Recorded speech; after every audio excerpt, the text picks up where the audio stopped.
et de partage sur la stratégie nationale de développement de l'artisanat.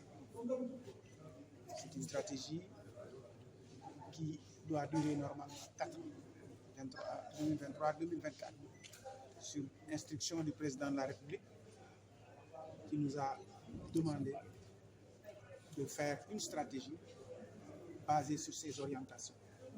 C'est dans ce cadre que nous avons fait des propositions et aujourd'hui, nous devions les partager avec les acteurs.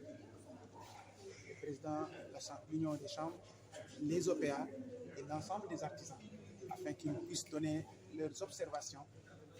Ainsi, nous pourrons aller vers une stratégie concertée qui pourra diriger notre plan d'action sur les 4 prochaines années de la stratégie. En effet, l'une des instructions majeures du président de la République, c'est l'amélioration du consommé local. Et comme il a l'habitude de le dire, il faut que le consommé local ne soit pas un simple slogan, mais une réalité quotidienne de tous les jours. Et c'est pourquoi il faut améliorer la productivité, parce que la qualité est devenue fondamentale. Et l'amélioration de la productivité passe par la levée d'un certain nombre d'obstacles, parmi lesquels, comme vous venez de le voir, il y a tout d'abord l'accès à un local adapté. C'est une proposition de mettre des zones d'activité artisanale. Au-delà de sur ces équipements, faire des formations qui soient des formations ou techniques de fabrication. Parce qu'aujourd'hui, de plus en plus, la qualité elle est digitale.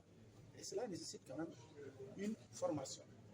Là, il y a l'accès à la matière première et aussi une formation sur la gestion et également l'écoulement des produits. C'est un très vaste programme. C'est un programme par lequel nous devons aller pour que l'artisanat soit le moteur du développement du Sénégal. Jusque-là, l'artisanat constitue un fer de lance, parce que c'est le premier employeur. Il participe de manière décisive au produit intérieur brut, mais sa productivité est très faible. Et le projet de cette stratégie que nous allons partager avec, et que nous sommes en train de partager avec les acteurs, c'est que un budget. Mais ce budget, il est évalué de manière globale. Nous avons des ambitions beaucoup plus grandes, mais tout d'abord, on veut partir de nos propres moyens. Et nos propres moyens, c'est le budget du Sénégal. Et sur le budget du Sénégal, nous avons un projet de 50 milliards. Mais cela ne s'arrêtera pas là. On va aller vers les bailleurs avec lorsqu'on aura cette stratégie, on ira vers la conférence des bailleurs pour pouvoir travailler à avoir un budget beaucoup plus large. Parce que notre ambition, comme vous l'avez dit, c'est l'ensemble du territoire. C'est le premier employeur, c'est le premier pourvoyeur de formation. Il faut donc quand même qu'il soit bien doté. Et nous pensons qu'au-delà de l'État, 50 milliards sur les 4 ans, nous avons travaillé avec les partenaires au développement pour qu'on puisse aller vers beaucoup plus loin, pour ne pas, pourquoi pas dire jusqu'à 500 milliards. C'est notre objectif. Qui est non seulement pour les artisans, mais pour le président de la République. C'est une instruction forte. Et nous avons fait, il y a à 24 mois, une réunion ici pour faire l'évaluation. Nous sommes aujourd'hui à 60% de la production publique au niveau de la DMTA qui est faite par nos artisans. Mais jusque-là, il nous reste de, comme on dit, briser le toit de verre qui est au-dessus de nous. Il faut briser ce toile de verre pour aller vers les 100%. C'est possible.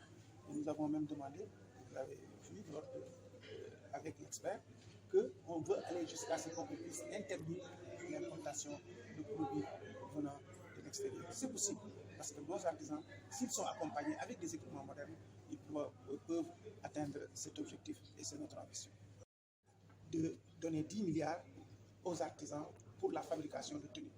Cette année, nous remercions non seulement les artisans, mais aussi les présidents de chambre qui se sont mobilisés pour que ce soit une réussite. Et nous voulons, d'ici la semaine prochaine, aller faire dans l'ensemble du territoire, distribuer aux inspections d'académie les tenues qui sont maintenant fin prêts. Et nous voulons une nouvelle formule, Jàng Tey Solu Tey.